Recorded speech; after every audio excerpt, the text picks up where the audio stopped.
ஒன்றை நான் கேட்டேன் அதையே நாடுவேன் என்றும் தம் மகிமையை காண.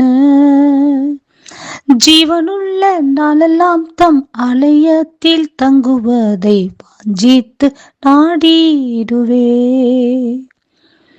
ஜீவனுள்ள நாளெல்லாம் தம் ஆலயத்தில் தங்குவதை வாஞ்சித்து நாடிடுவே. காலையும் மாலையும் வேலையும் கர்த்தரை கருத்துடன் பாடிடுவே. பரிசுத்தர் பரிசுத்தர் பரிசுத்தர் என தூதர் பாடிடும் தொனி கேட்குதே. பரிசுத்தர் பரிசுத்தர் பரிசுத்தர் என தூதர் பாடிடும் தொனி கேட்குதே. கர்த்தருடைய பரிசுத்த நாமத்திற்கு ஸ்தோத்திரம்.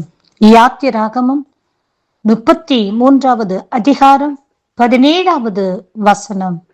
அப்பொழுது கர்த்தர் மோசேயை நோக்கி, நீ சொன்ன இந்த வார்த்தையின்படியே செய்வேன்.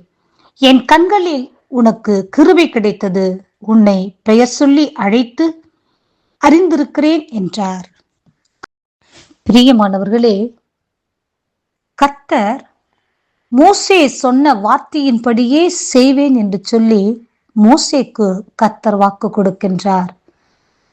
பிரியமானவர்களே, கர்த்தர் மோசே சொன்னபடியெல்லாம் செய்வதற்கு, சொன்ன வார்த்தையின்படியே அவர் கேட்டு ஆண்டவர் செய்வதற்கு காரணம், மோசே கர்த்தருடைய வார்த்தைக்கு அவ்வளவாய் அவர் கீழ்ப்படிந்தார். கர்த்தருடைய சொற்கேட்டு நடந்தார். பிரியமானவர்களே, நம்முடைய வாழ்க்கையிலும் நாம் கர்த்தருடைய வார்த்தையின்படி கீழ்ப்படிந்து கர்த்தருடைய வார்த்தையின் சொற்கேட்டு நடப்போம் என்று சொன்னால், நாம் கர்த்தரிடம் சொல்லும் ஒவ்வொரு வார்த்தையையும் கர்த்தர் கேட்டு அதன்படி செய்வார். பிரியமானவர்களே, நம்முடைய சொற்கேட்டு ஆண்டவர் நடக்க வேண்டும் என்று சொன்னால், நாம் அவர் சொற்கேட்டு நாம் நடக்க வேண்டும் என்பதை அறிந்து கர்த்தருடைய வார்த்தைக்கு, கர்த்தருடைய சித்தத்திற்கு முற்றிலுமாக அர்ப்பணித்து அவர் சொற்கேட்டு நடப்போம். அவர் தருகிற மகா பெரிய ஆசீர்வாதத்தை பெற்றுக்கொள்வோம்.